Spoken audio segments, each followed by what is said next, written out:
Jusqu'à combien peut-on emprunter pour un crédit personnel ou à la consommation? Il existe des solutions pour financer plus de 100 000 euros, même lorsque les banques classiques ferment la porte. La première option, ce sont les investisseurs privés. Certains particuliers ou sociétés d'investissement peuvent financer des projets importants lorsque le profil ou les garanties sont solides. Deuxième solution, le regroupement de crédits. En restructurant vos emprunts existants, il est parfois possible de réduire vos mensualités et de retrouver une capacité de financement pour un nouveau projet. Autre possibilité, le prêt hypothécaire. Si vous êtes propriétaire d'un bien immobilier, vous pouvez le mettre en garantie. Cette garantie rassure le prêteur et permet souvent d'obtenir des montants bien supérieurs à ceux d'un crédit à la consommation classique. Il existe également le crédit lombard.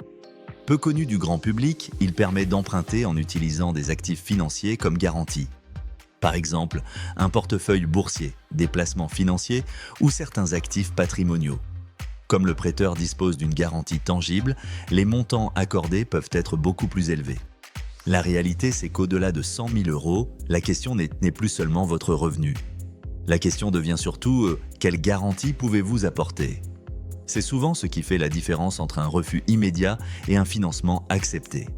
Ne signez pas votre offre de regroupement de crédit ou de prêt immobilier avant de m'avoir consulté, je vais vous éviter de perdre des milliers d'euros.